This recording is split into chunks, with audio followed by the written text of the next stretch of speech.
Halo, selamat malam semuanya. Salam sehat, salam bahagia, salam cinta. Malam ini saya Brenda Imekre kembali mengisi seri cinta, yaitu cerita inspiratif Nampol Twimers asik. Sudah beberapa saat yang lalu saya mengisinya dengan membacakan suta. Dan kali ini saya memilih suta tentang Diga dari Diga Nikaya nomor 31. Jadi selamat malam Sis Milan Tanjung dan semua yang sudah bergabung. Jadi nanti yang mau bertanya silakan ketiknya tolong di bagian yang ada tanda tanya ya, Bro Sis ya. Karena kan nanti ini jalan terus nih dari IG Live supaya saya bisa terbaca. Oke, Diga Nikaya 31 Sigalaka Sutta kepada Sigalaka. Nasihat kepada umat awam. Jadi ini kita sebagai perumah tangga, kita wajib mengerti apa sih tugas dan kewajiban kita, dan apa sih saran-saran yang diberikan oleh guru besar kita, ya, yang mulia Buddha Gautama. Demikianlah yang kudengar pada suatu ketika Sang Bagawa sedang menetap di Raja Gaha di Taman Suaka Tupai di hutan bambu. Pada saat itu Sigalaka, putra seorang perumah tangga, setelah bangun pagi dan keluar dari Raja Gaha sedang menyembah dengan pakaian dan rambut basah dan tangan dirangkapkan ke arah yang berbeda-beda, ke arah timur, selatan, barat, dan utara, ke bawah dan ke atas. Dan Sang Bagawa setelah bangun pagi dan merapikan jubah dan membawa jubah dan mangkuknya pergi ke Raja Gaha untuk menerima dana makanan. Biasa Buddha dan para biku itu biasanya mereka berpindah patah untuk mendapatkan dana makanan. Mereka tidak mengemis, tetapi mereka berjalan. Kalau ada yang mau memberi, mereka bisa menaruh, orang-orang itu bisa memberikan makanan yang mereka bawa dalam mangkok patah. Namanya patah dalam bahasa Pali itu. Dan biasanya kalau zaman sekarang kita melihat biku yang sedang berjalan membawa mangkuk, mereka bukan mengemis tapi mereka jalan aja. Nanti ada yang mau dana makanan, kasih apa aja masuk boleh. Seperti itu.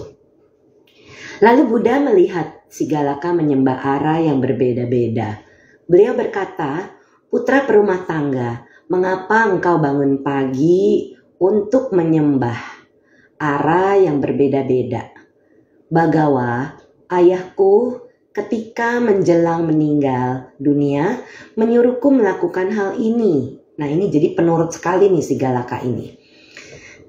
Dan karena itu Bagawa, demi hormatku kepada kata-kata ayahku yang sangat kuhargai, kuhormati dan kusucikan, aku bangun pagi dan menyembah dengan cara ini ke 6 arah.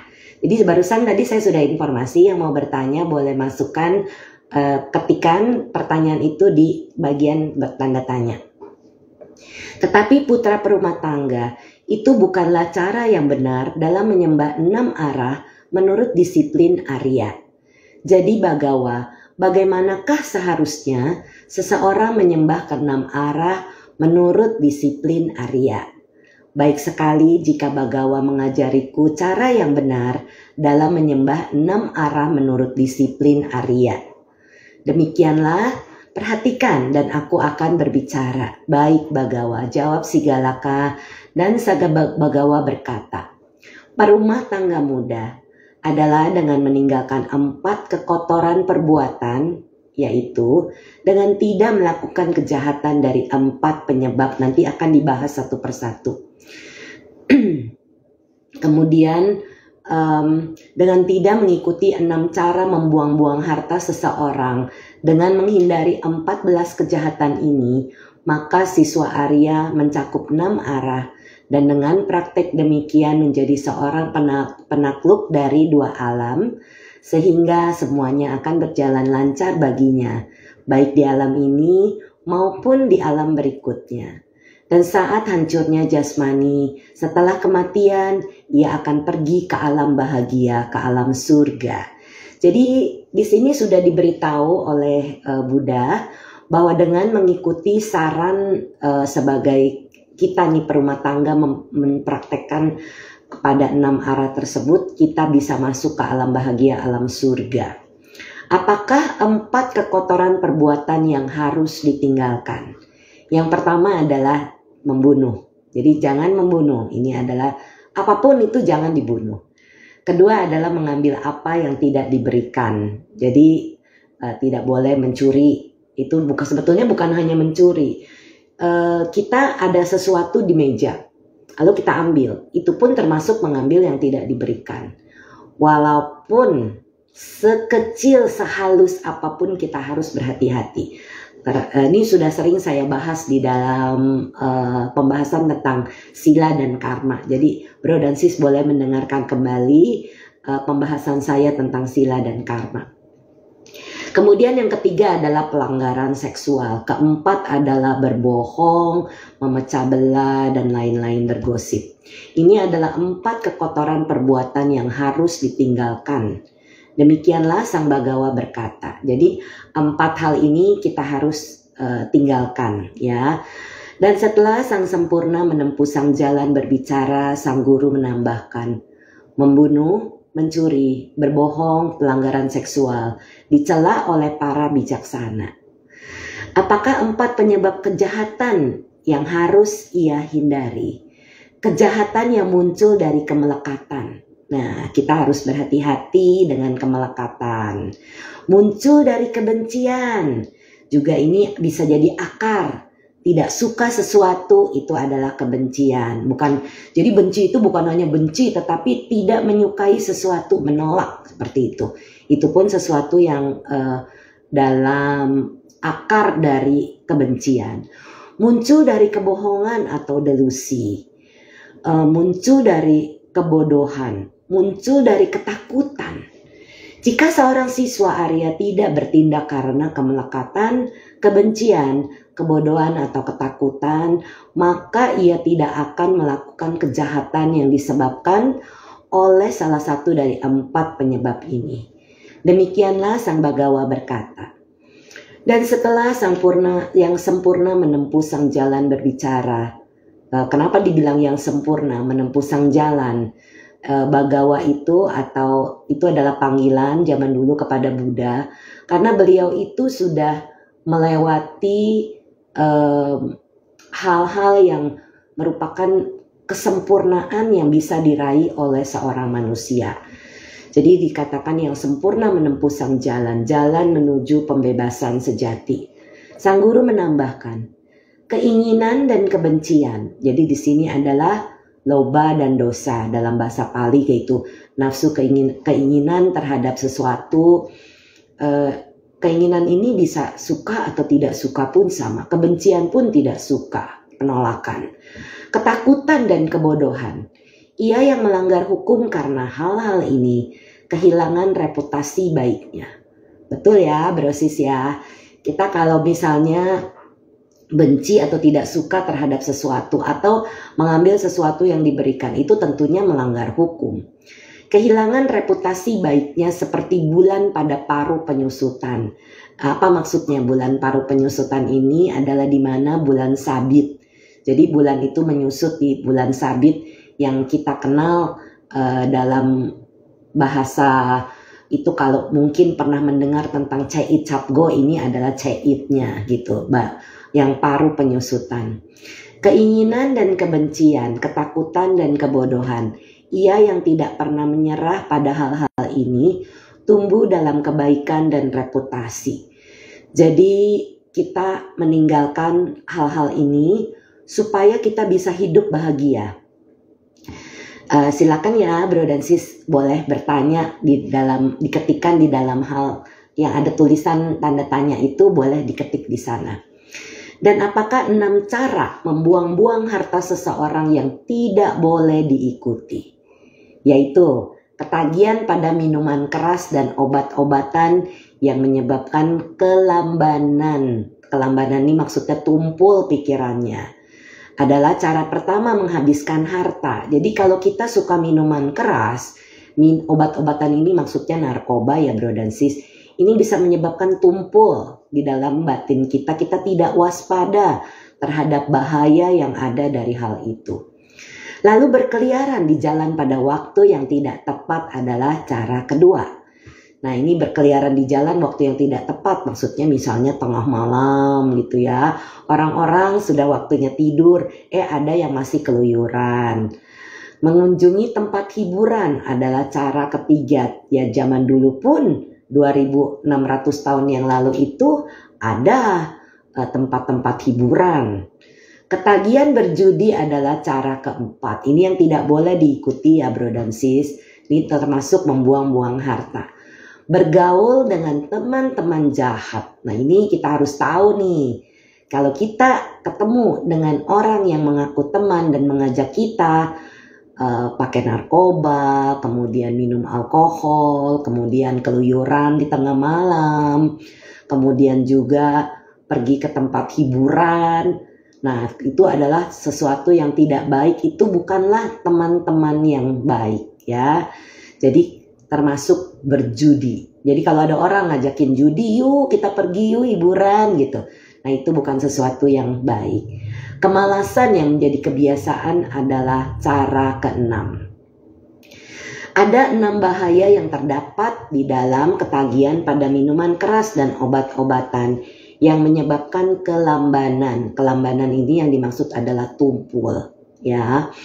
Jadi kalau kita lagi misalnya kurang punya kesadaran, kenapa nih orang-orang di luar sana katanya suka bisa dihipnotis. Padahal kalau mengerti apa arti hipnotis itu yang di luar yang nipu-nipu itu bukan hipnotis bro dan sis.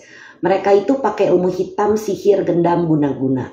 Kalau saya mengerti tentang hipnoterapi itu tidak ada hubungannya dengan hipnotis. Nah orang-orang yang terkena begitu itu biasanya pikirannya tumpul.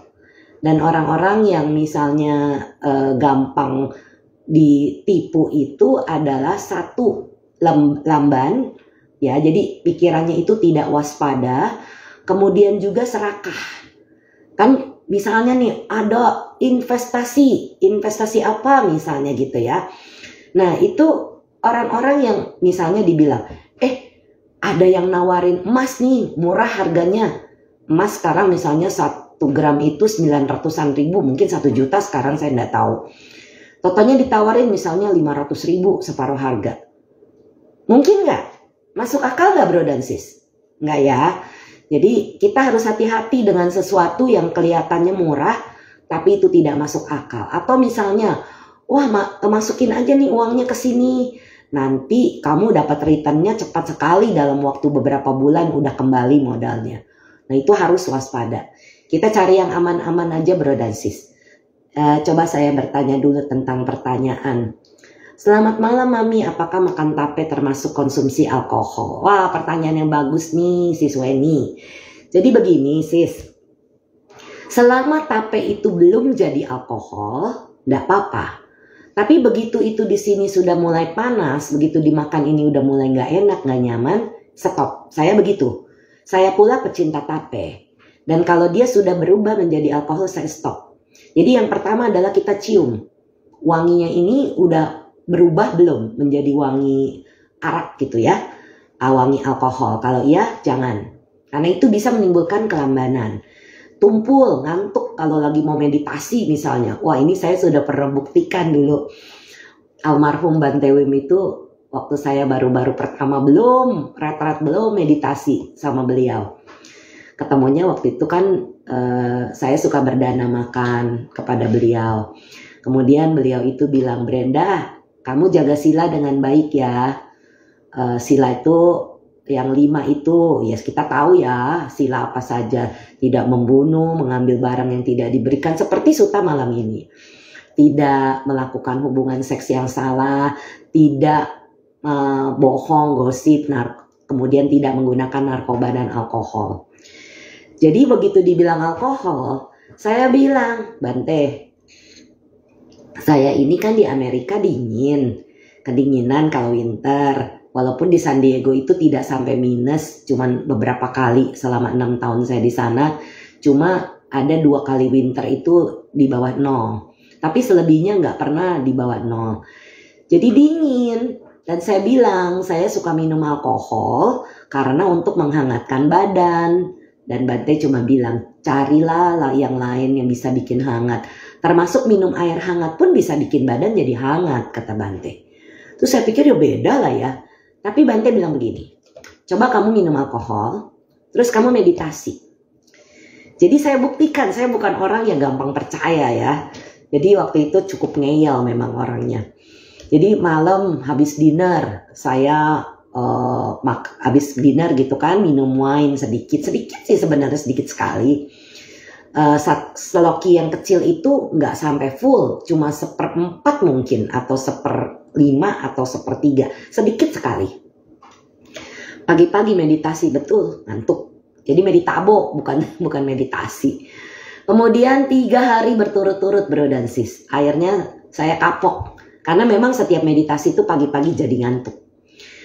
Akhirnya saya bilang sama Bante pada saat pertemuan berikutnya, biasa kita ketemu itu sama Bante seminggu sekali, tiap hari Minggu, karena waktu itu Bante sedang merawat ibu beliau yang sakit, tinggalnya tidak jauh dari rumah kami di Oceanside, waktu itu di California.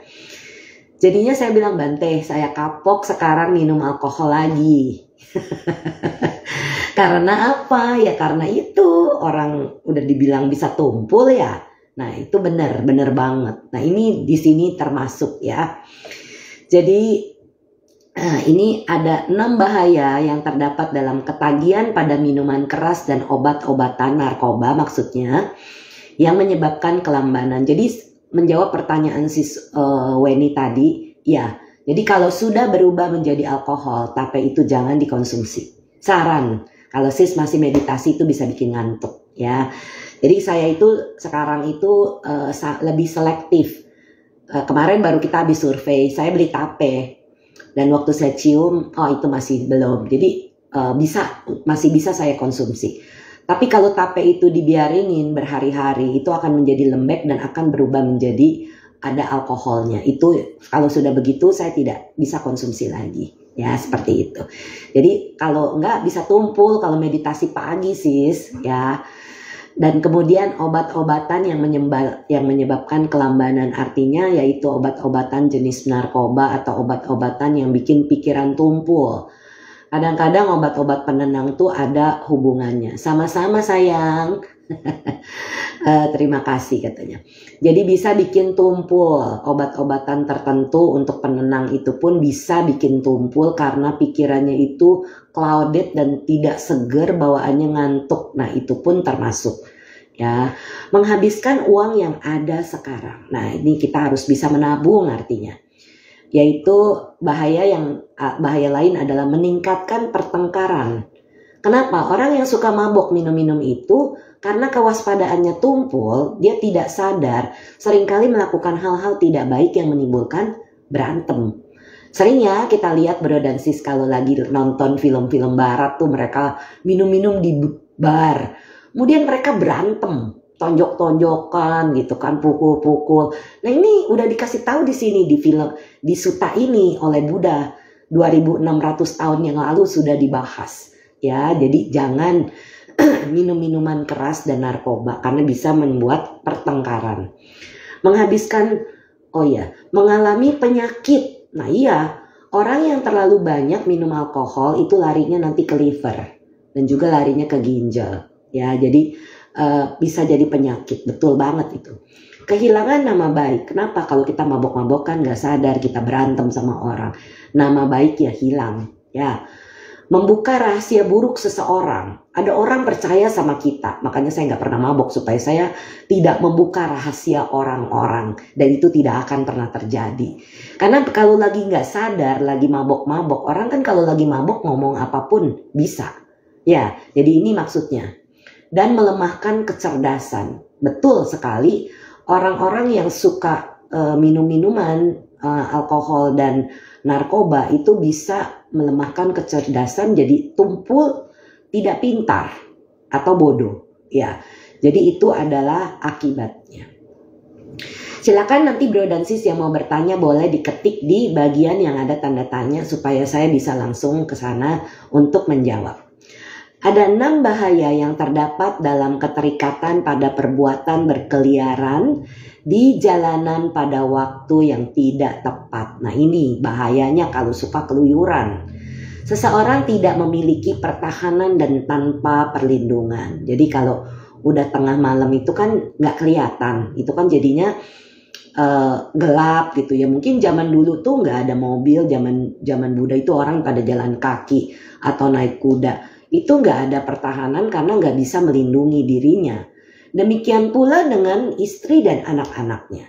Jadi dia boro-boro bisa melindungi dirinya. Anak istrinya pun juga tidak bisa dia lindungi. Karena apa? Karena dia suka keluar malam. Kalau dia keluar malam nih misalnya, di rumah nggak ada orang. Zaman dulu mungkin nggak ada gembok-gembok seperti zaman sekarang. Nggak ada alarm gitu ya. Nah kalau dia pergi malam-malam, nah ada maling masuk, bagaimana dia mau melindungi istri dan anak-anaknya? Seperti itu. Demikian pula dengan hartanya. Bagaimana dia mau melindungi harta? Jadi bisa dirampok tengah malam seperti itu ya. Dicurigai atas suatu tindak kejahatan. Nah ini yang bahaya. Jadi kalau kita suka keluyuran nih yang kan dibilang bahaya yang terdapat pada perbuatan berkeliaran di jalan di waktu yang tidak tepat, yaitu di malam hari. Bisa dicurigai atas suatu tindak kejahatan. Misalnya ada sesuatu tindak kejahatan tertentu dan kebetulan dia ada di situ. Dia bisa dicurigai sebagai pelaku karena dia ada di situ. Coba kalau dia lagi di rumah, bagaimana dia mau dicurigai? Ya, jadi seperti itu.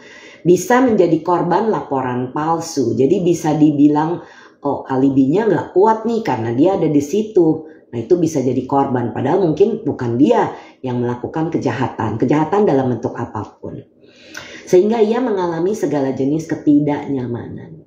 Ya, jadi ini yang harus diwaspadai kalau kita nggak mau rumah tangga kita bermasalah, kemudian harta benda kita bermasalah, hilang atau apa, atau dicurigai, ya jangan keluar malam, itu maksudnya ya. Di rumah aja banyak hal yang bisa kita kerjakan kok di rumah. Hari gini lagi ya bro dan sis, kita bisa ke medsos, kita bisa lakukan hobi, kita bisa baca doa, kita bisa bermeditasi malam-malam. Jadi nggak ada masalah apapun kita bisa lakukan di rumah. Bisa bercengkerama dengan istri, anak, suami, orang tua. Karena waktu mungkin kita sibuk kalau siang. Nah ini dia. Ada 6 bahaya yang terdapat dalam kebiasaan mengunjungi tempat hiburan.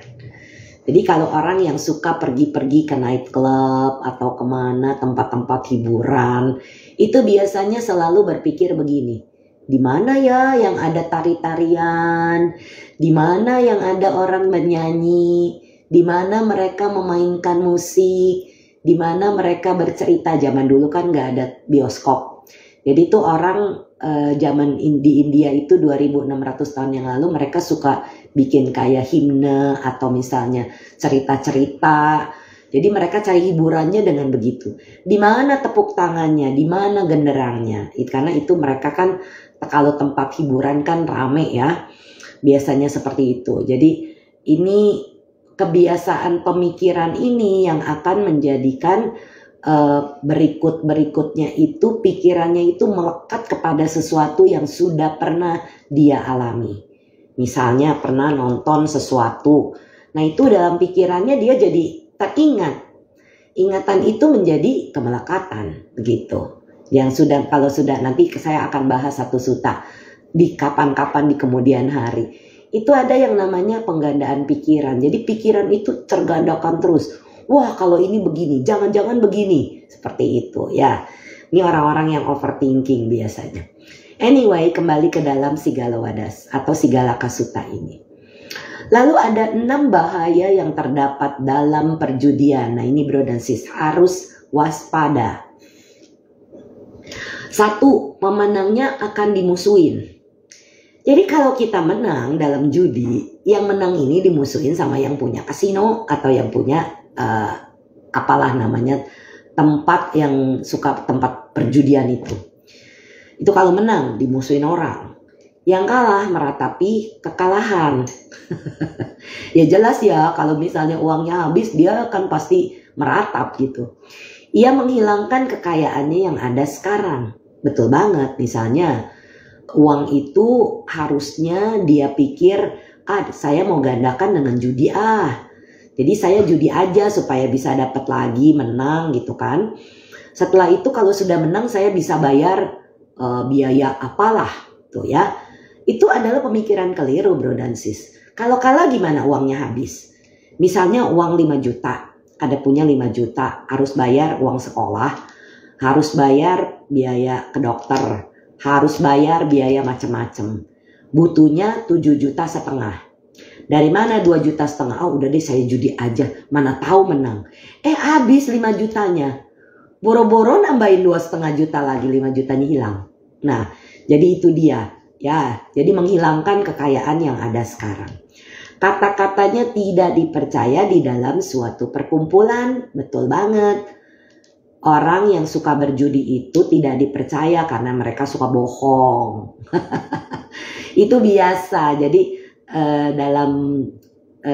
di lingkungan saya dulu itu pernah ada orang yang suka judi dan kita tidak percaya dengan apapun yang dia bilang karena dia selalu bohong. Itu dia benar banget, kata-kata tidak dipercaya dalam suatu perkumpulan. Waktu itu saya belum baca Sutta nih, jadi tidak tahu, tapi benar banget Sutta ini. Ya, ia dipandang rendah oleh teman-teman dan rekan-rekannya. Orang yang berjudi itu karena mereka mau instan punya uang. Itu nggak bisa seperti itu, kita dapat uang ya harus kerja, betul-betul kerja. Jadi jangan menganggap shortcut atau jalan pintas dengan judi, dengan apa untuk mendapatkan uang. Lalu tidak ada orang yang mau menikah dengannya karena seorang penjudi tidak akan mampu memelihara seorang istri. Nah inilah yang dikatakan. Jadi harus hati-hati nih, bibit, bebek, bobot, terutama untuk sister dan brother ya. Nggak cuman laki-laki loh yang suka judi, perempuan juga ada. Jadi saya bukan gosip, tetapi banyak sekali perempuan yang suka judi juga. Jadi saya tidak bisa bilang, kalau kita udah tahu nih keluarga calon pasangan kita adalah mereka suka berjudi, kita bisa kerembet, terbawa. Jadi ada beberapa kasus klien saya mau nikah sama keluarga, sama seseorang. Dan tapi keluarganya dia menentang karena calon mertuanya itu suka berjudi. Ya saya bilang saya tidak salahkan orang tua kamu karena memang kalau misalnya dia berjudi kemudian hutangnya banyak. Siapa yang harus bayar? Harusnya kan dia. Tapi dia nggak bisa bayar. Jadi itu menjadi anaknya yang bayar.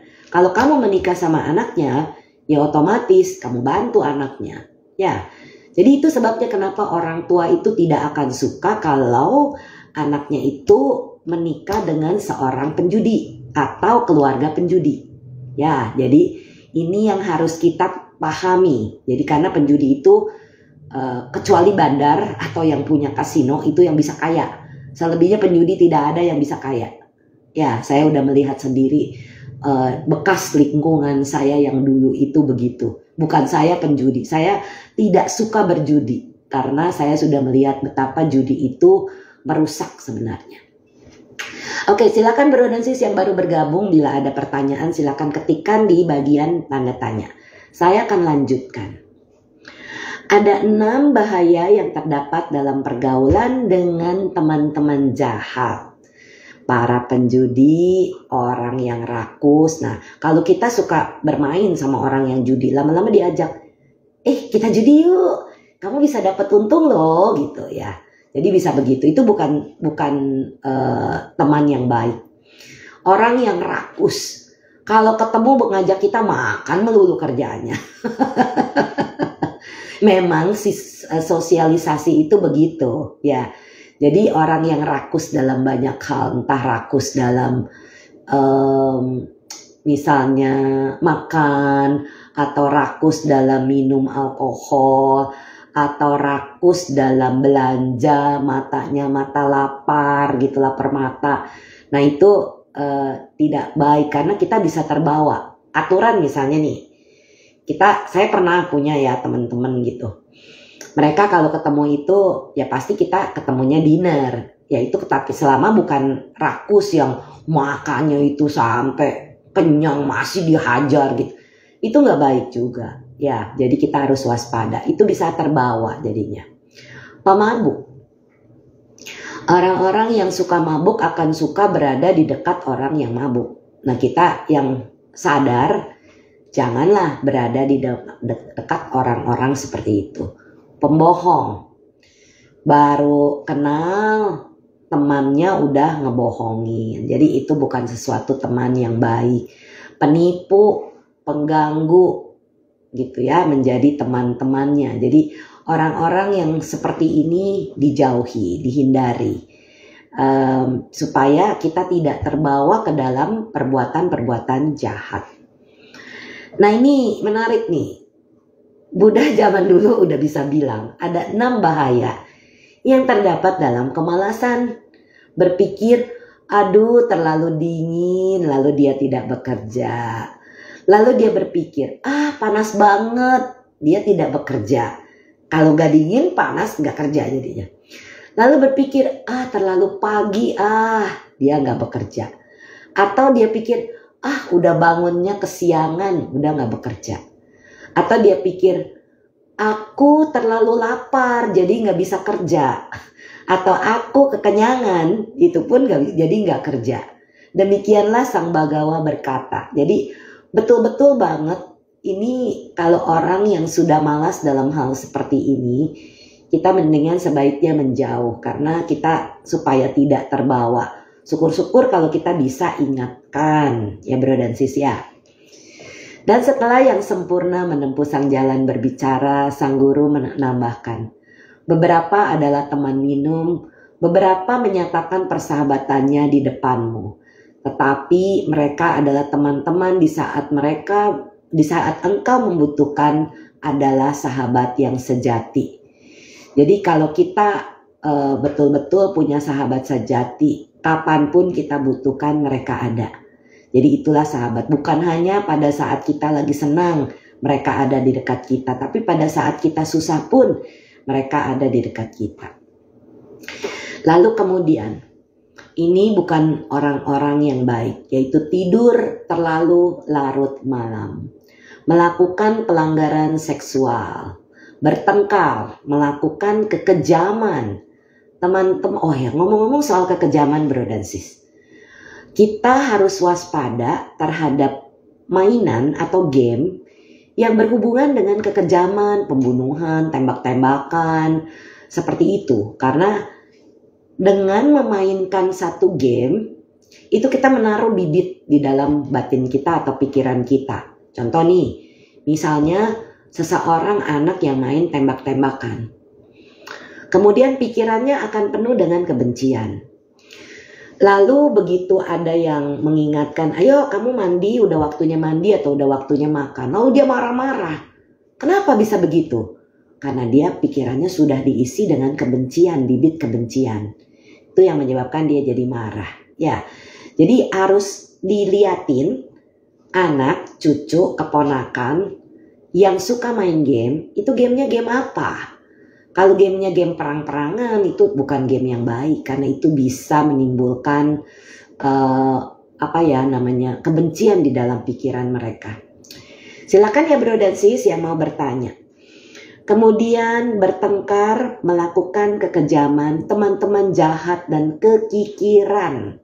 Wah, ini disebut nih, teman-teman jahat dan kikir. Kikir tuh maksudnya pelit banget.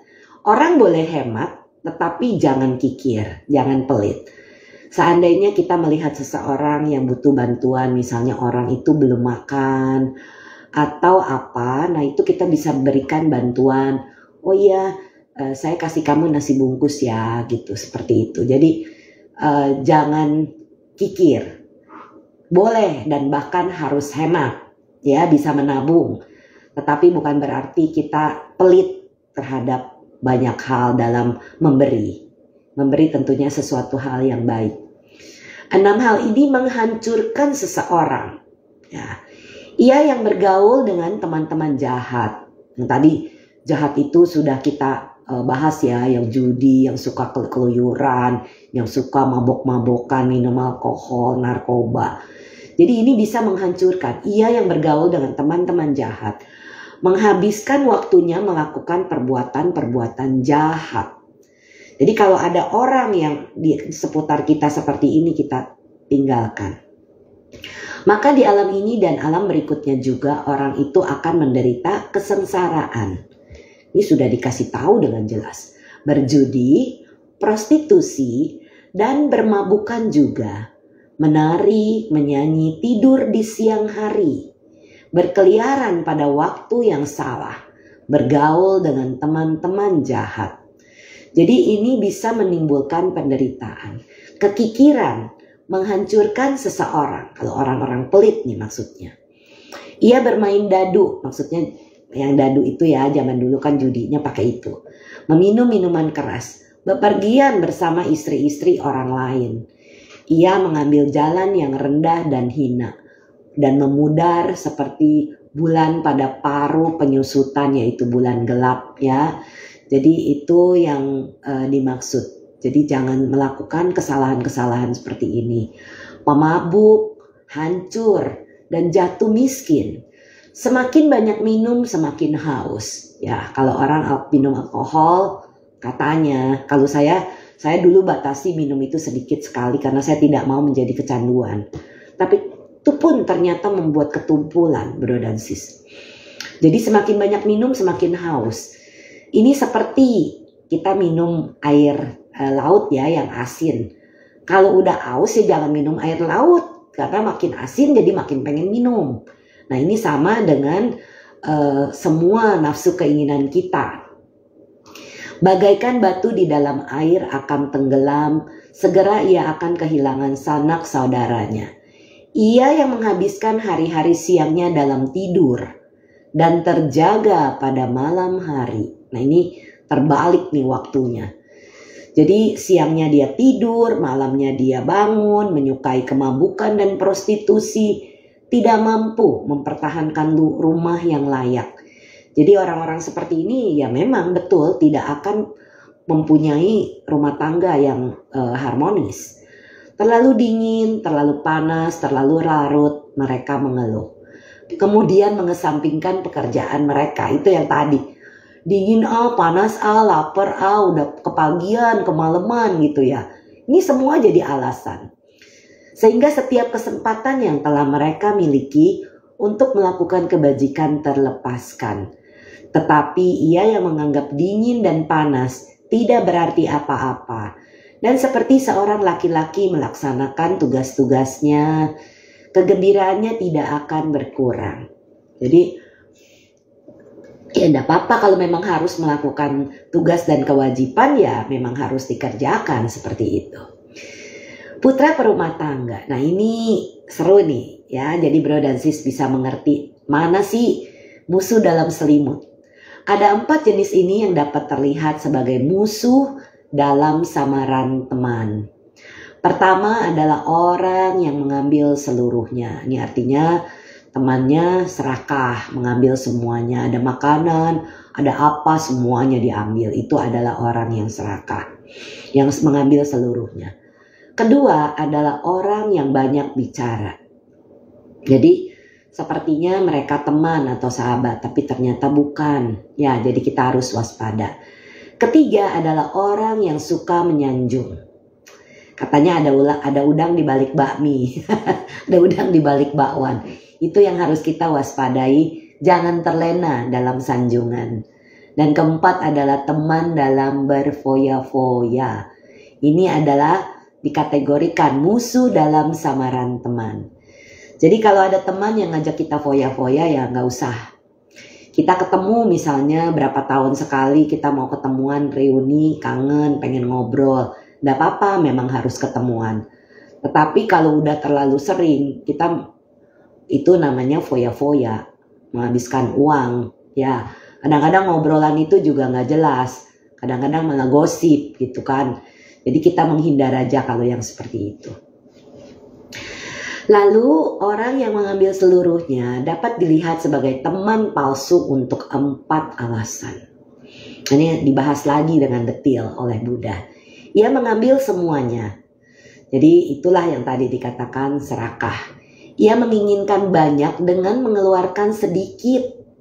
Jadi ada orang itu maunya banyak-banyak buat dia, tapi dia nggak mau keluarkan sedikit pula, atau keluarnya cuma sedikit. Nah ini artinya apa? Dia tidak mau memberi, tapi maunya menerima. Ini pun bukan sesuatu teman yang baik. Apa yang harus ia lakukan karena takut. Dan ia mencari demi dirinya sendiri. Memikirkan untuk keuntungan dirinya sendiri. Ya, jadi itu tidak baik. Oke, ada pertanyaan.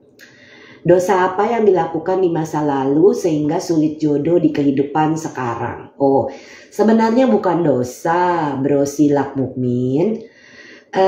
Ini karena kalau sulit jodoh itu bisa karena mungkin bibit bebet bobot kita kurang baik. Mungkin pekerjaan kita tidak tetap. Jadi calon pasangan kita itu takut kalau kita tidak bisa menghidupinya. Kemudian ya itu tadi, kalau ada judi, pakai narkoba, kemudian juga suka minum alkohol, keluyuran malam-malam, yang tadi nih yang malam ini kita bahas. Ini semua adalah menjaga supaya kita itu tidak terbawa ke dalam kesulitan dalam kehidupan. Jadi, sulit jodoh itu bisa jadi karena pelanggaran sila ketiga, yaitu misalnya berselingkuh, atau yang tadi kan di sini ada juga pelesiran gitu ke tempat-tempat hiburan. Kemudian juga bisa karena janji. Hari ini saya ketemu klien laki-laki dan beliau itu ada kecenderungan suka dengan laki-laki. Ternyata waktu saya menggali memorinya, dia itu dulunya perempuan. Pasangan yang dia cintai itu adalah suaminya di kehidupan lampau. Dan mereka berjanji, yang laki-laki berjanji, yang perempuan berjanji. Lalu saya bilang setelah selesai, kalau misalnya kamu mau terbebas dari kemelekatan, kan kemelekatan itu memikirkan dia terus kan menderita. Padahal laki-laki yang dia sukai itu sudah tidak lagi berhubungan dengan dia karena dilarang sama keluarganya. Itu kan menjadi menderita. Kita kan selalu maunya bersama dengan orang-orang yang kita sayangi, orang yang kita cintai, seperti itu. Tapi kalau tidak bisa kan menderita. Jadi ya sudah, kita harus tinggalkan, harus move on istilahnya. Ya, jadi itu sebabnya kenapa. Nah ini jangan memikirkan mencari demi dirinya sendiri, itu namanya egois, karena namanya mencari keuntungan untuk diri sendiri, jadi tidak ada yang mau mendekat. Jadi paham ya bro tentang jawab bro atau sis tadi yang bertanya. Kemudian orang yang banyak bicara dapat dilihat sebagai seorang teman palsu untuk 4 alasan. Ia suka membicarakan masa lampau dan masa depan. Nah ini namanya teman palsu. Jadi ada orang-orang yang bilang, wah saya tahu, saya bisa meramal kamu dulunya begini, kamu akan datang bisa begini. Nah itu adalah bisa jadi itu omong kosong. Ya, mengucapkan omong kosong tentang welas asih seperti itu. Jadi bukan benar-benar dipraktekkan, tetapi cuma ngomong-ngomong doang gitu. Istilahnya omdo. Ketika sesuatu harus dikerjakan sekarang, ia mengaku tidak mampu karena suatu bencana. Jadi ini teman palsu, ya. Jadi kalau kita lagi butuh seseorang dan mereka ada di sana, itulah sahabat sejati, ya. Jadi ini yang harus kita waspadai tentang teman-teman palsu. Kemudian, nah ini ada juga orang yang suka menyanjung dapat dilihat sebagai seorang teman palsu untuk 4 alasan. Ia menyetujui perbuatan jahat. Nah, hati-hati nih kalau kita lagi berbuat salah. Temannya bilang, yuk kita sama-sama, kamu bagus deh begitu. Nah itu artinya setuju dengan perbuatan jahat. Ia menolak perbuatan baik. Diajak baksos, diajak berdana, diajak apa, jaga sila, nolak, gak mau. Ia memujimu di hadapanmu tapi mencela di belakangmu. Nah inilah orang-orang yang suka menyanjung harus diwaspadai. Bro Andritan, belajar melepas rasa sulit sis. Bagaimana berlatih untuk melepas? Oke, pertanyaan yang sangat nih, pertanyaannya bagus-bagus di malam ini. Salah satu cara untuk melepas adalah dengan justru belajar ya, untuk melepas adalah dengan memberi atau berdana. Ada orang berpikir, saya cuma punya tenaga, boleh nggak? Tentu saja boleh.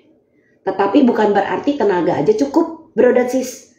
Kita harus imbangi dengan memberi sesuatu yang kita bisa berikan. Contoh, misalnya kita punya nasi kan, di rumah masak nasi. Terus kemudian gak habis dan kita pas mau keluar, kita bungkusin. Ada sayur-sayuran yang kita makan gak habis tuh kita bungkusin. Lalu kita berikan kepada orang-orang yang butuh di jalanan. Jadi kalau misalnya ada di rumah 1 bungkus, 2 bungkus, 3 bungkus, berapa bungkus pun, ikhlas kita memberi. Ya, jadi itu salah satu cara mudah tercepat untuk belajar melepas. Kemudian melepas yang kedua adalah senyum. Siapa yang gak bisa senyum? Gak mungkin. Kecuali ada orang yang punya masalah dengan syaraf di wajah. Ada, saya pernah ketemu. Orang itu punya masalah syaraf di wajah, jadi wajahnya itu kaku, tidak bisa tersenyum, itu ada. Jadi saya bilang kalau tidak bisa senyum di bibir, senyumnya di mata, di pikiran, dan di hati. Jadi tetap bisa senyum ya. Jadi hatinya nanti lembut, pikirannya itu jadi lembut. Jadi itu adalah bagian belajar untuk melepas. Melepas apa yang kita punya sedikit demi sedikit. Misalnya ada baju yang sudah lama nih, misalnya kalau saya suka kalau lihat baju ya digantung 2 tahun 3 tahun, kecuali souvenir itu baju almarhum papa, saya simpan 1. Itu saya tidak akan berikan karena itu sebagai kenang-kenangan. Tapi ada baju-baju yang saya sudah tidak bisa pakai, mungkin kekecilan, mungkin terlalu besar gitu ya, karena saya nggak mau nyimpen sesuatu yang udah kita nggak pakai lagi. Jadi kalau kita lihat 2 tahun baju itu sudah kita tidak pakai, ya sudah, berikan kepada yang butuh. Misalnya ada baksos ya misalnya.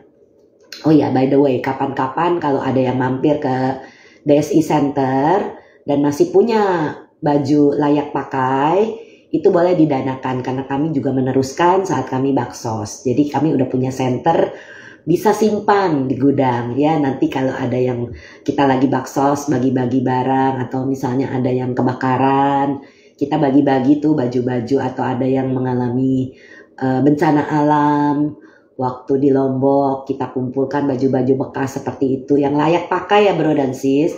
Jadi kalau udah yang misalnya celana dalam yang udah gak kejuntrungan, yang udah bolong-bolong, udah sobek-sobek, ya jangan dikasih gitu, itu mah buang aja ya. Tapi yang masih layak pakai, yang masih bisa dipakai, yang masih bagus, resletingnya nggak rusak, kalau kancingnya rusak ya mbok diperbaiki dulu, baru didanakan, diberikan, seperti itu. Itu salah satu cara juga untuk melepas. Terus kemudian sandal atau sepatu atau tas yang sudah kita tidak pakai, keluarin, danakan, berikan kepada yang butuh. Jadi nggak mesti beli yang baru. Jadi kalau rule dari suami saya, kalau kamu mau beli 1 baju, keluarin 1 baju. Itu bagus banget kan. Jadi lemarinya nggak penuh-penuh gitu. Jadi kadang-kadang kalau saya tuh udah jarang banget beli-beli baju. Baju Imlek juga udah punya merah, baju merah 3. Saya putar aja tiap tahun pakai yang sama. Karena nggak perlu baju banyak-banyak gitu kan, kita cuma pakai sekali dalam berapa lama misalnya, jadi jarang banget. Nah seperti itu yang udah tidak bisa dipakai kita berikan ya. Jadi itu, jadi harus kita waspada kepada teman palsu untuk 4 alasan. Jadi untuk pertanyaan Bro Andri udah paham ya, melepas bagaimana melepas itu yaitu. Kemudian bro belajar meditasi, karena saya mau saran bro ikut online retreat ya.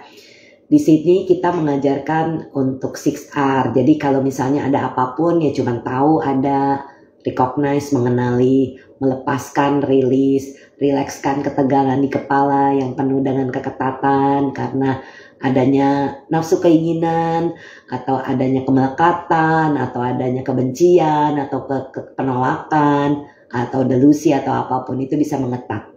Lalu kita senyum deh. Udah senyum kita balik lagi kepada apa yang sedang dilakukan dan ulangi langkah ini berulang-ulang. Jadi bisa latihan meditasi seperti itu. Tapi kita harus waspada kepada teman-teman palsu ya. Ini dikatakan tadi, menyetujui perbuatan jahat, menolak perbuatan baik, memuji di hadapanmu, mencela di belakangmu. Ini adalah yang harus kita waspadai untuk orang-orang yang kesannya suka menyanjung. Wah, kamu hebat ya, kamu apa ya? Wah, itu waspada, jangan terlena bro dan sis ya. Teman dalam berfoya-foya dapat dilihat sebagai seorang teman palsu untuk 4 alasan. Ia mendampingimu ketika engkau sedang minum minuman keras. Nah, ini teman palsu nih. Ketika engkau sedang berkeliaran di jalan pada waktu yang tidak tepat, artinya berkeluyuran nih waktu malam, seperti tadi. Atau ketika engkau mengunjungi tempat hiburan, dan ketika engkau sedang berjudi. Demikianlah Sang Bagawa berkata. Lalu beliau menambahkan, teman yang mencari apa yang dapat ia peroleh. Ini maksudnya untuk kepentingan dia. Teman yang mengucapkan omong kosong. Banyak sekali orang-orang yang suka ngomong kosong. Jadi ada orang mendekat sama kita kalau dia hanya butuh aja. Nah, kalau udah ketemu orang kayak begitu kita stay away aja, menghindar aja. Teman yang suka menyanjungmu. Teman yang mendampingi dalam berfoya-foya. 4 ini adalah musuh yang sesungguhnya. Bukan teman. Jadi bro dan sis harus mengerti kalau orang dekat sama kita karena kita nraktir mereka makan. Karena kita memberikan mereka apapun yang mereka minta. Itu bukan teman, tapi itu adalah musuh. Nih, udah dipesan sama Buddha seperti itu. Ia yang bijaksana mengenali ini. Harus menjauhkan diri dari mereka. Seperti dari jalan yang menakutkan. Putra perumah tangga, ada 4 jenis ini yang dapat terlihat sebagai teman setia. Pertama adalah teman yang suka membantu. Ringan tangan, nggak perlu diminta, dia bantu. Kedua adalah teman yang bersikap sama dalam saat bahagia ataupun tidak bahagia. Jadi dia dekat sama kita kalau keadaan menyenangkan atau menyakitkan itu dia mendekat. Kita lagi kesulitan, dia datang membantu. Kita ada kedukaan, dia ada membantu memberi. Itu adalah teman dalam suka dan duka. Ketiga adalah teman yang menunjukkan apa yang baik bagimu. Dan keempat adalah teman simpatik. Silakan ya bro dan sis yang mau bertanya, ketikkan di bagian yang ada tanda tanya. Teman yang suka membantu dapat dilihat sebagai seorang teman setia dalam 4 cara. Dengarkan baik-baik, ini teman yang setia. Menjagamu ketika engkau lengah. Ia menjaga hartamu ketika engkau lengah. Ia adalah pelindung ketika engkau ketakutan. Ketika suatu pekerjaan telah selesai, ia membiarkan engkau memiliki 2 kali dari yang engkau minta. Jadi ini adalah betul-betul teman setia. Jadi ingat-ingat kalau ada orang yang sudah memenuhi kriteria seperti ini harus dijaga baik-baik teman setia ini. Ya, karena jarang banget teman yang bisa menjaga harta saat lengah. Jadi kalau kita lagi lengah, terus teman itu bilang, kamu jangan boros-boros ya, kamu kan masih banyak keperluan. Nah itu adalah teman baik. Bukan, oh ya udah yuk kita belanja, kita shopping. Ya itu harus diwaspadai teman-teman seperti itu. Jadi teman yang setia adalah menjaga hartamu ketika engkau lengah. Teman yang bersikap sama dalam saat-saat bahagia ataupun tidak bahagia dapat dilihat sebagai seorang teman setia dalam 4 cara. Nah ini ini adalah teman yang dalam hal suka dan duka. Ia memberitahukan rahasianya kepadamu. Kalau seseorang meminta kita, kamu jangan tolong ya, jangan cerita sama siapapun. Jaga rahasia itu baik-baik. Sebagai seorang terapis ini yang saya jaga. Rahasia siapapun saya simpan, tidak akan terbongkar ya. Jadi saya tidak pernah menyebutkan siapa klien saya kecuali kasus seperti itu. Lalu ia memberitahukan rahasianya kepadamu, ia menjaga rahasiamu. Kalau kita punya sahabat, bro dan sis, apapun kita bisa curhat, kita bisa cerita sama dia. Dan itu bisa dijaga rahasia itu. Supaya dia tidak menyebarkan ke tempat yang lain. Ya, ia tidak akan membiarkanmu ketika engkau mengalami kemalangan. Ia bahkan akan mengorbankan hidupnya demi engkau.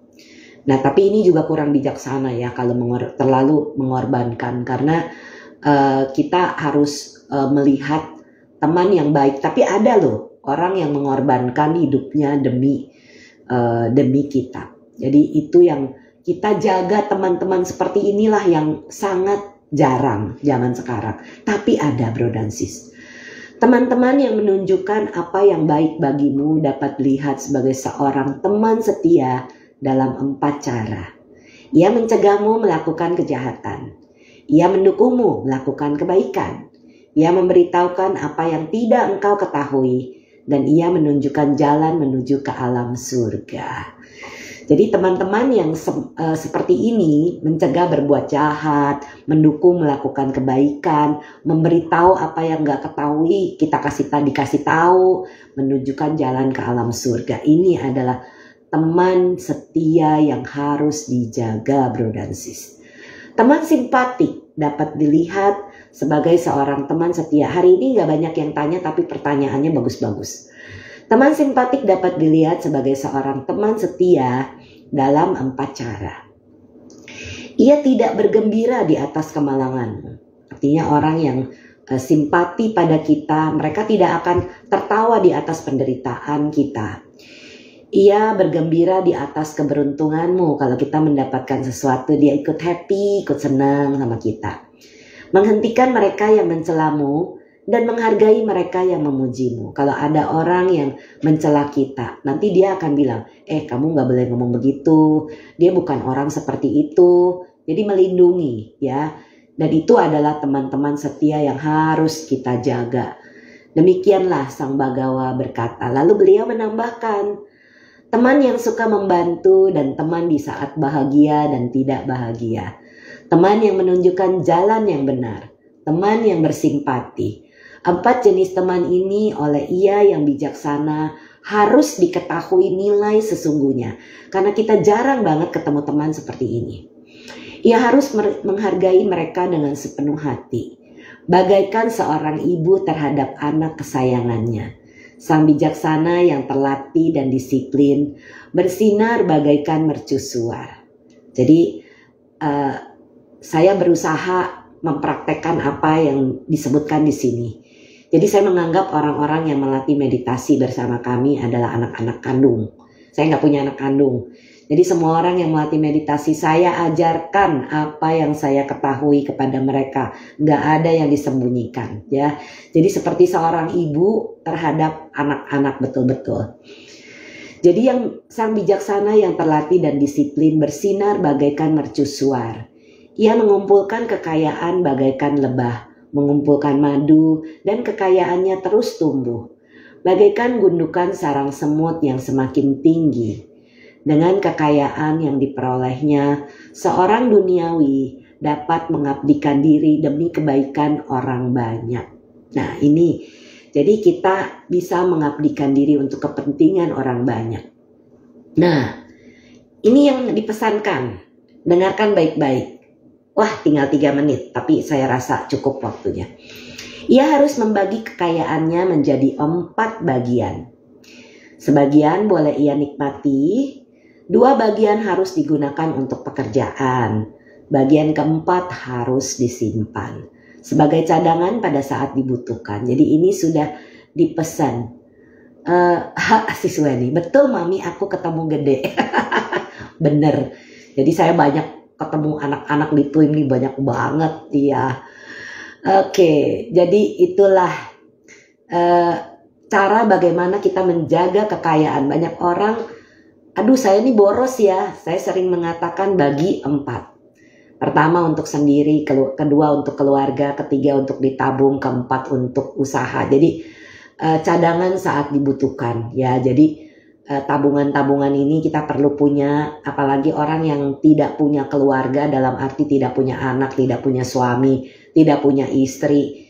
Kita tidak bisa mengandalkan siapapun kecuali diri kita sendiri. Jadi ini harus kita punya tabungan sehingga pada saat kita butuh kita tidak merepotkan orang lain. Dan jangan selalu dengan bangga meminta kepada orang. Ngomong, oh si Anu memberi ini, oh si B memberi ini. Itu artinya dia berharap kita juga memberi gitu ya.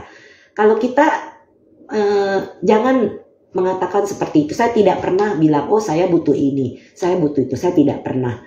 Karena walaupun kadang-kadang kita lagi dalam keadaan kesulitan, tapi saya tidak pernah berurusan dengan uang. Saya tidak pernah meminta uang kepada siapapun. Jadi sekalian nih bro dan sis yang mendengarkan ini, kalau ada di IG atau kalau ada di WhatsApp bilang memalsukan nama saya nih Brenda, saya lagi butuh uang, tolong transfer ke rekening ini. Wah itu udah pasti bohong banget. Karena bro dan sis boleh ingat dan camkan kata-kata saya tidak pernah akan meminta uang siapapun. Jadi jangan percaya sama orang-orang yang pakai nama saya untuk kejahatan. Karena ada yang pernah seperti itu ya.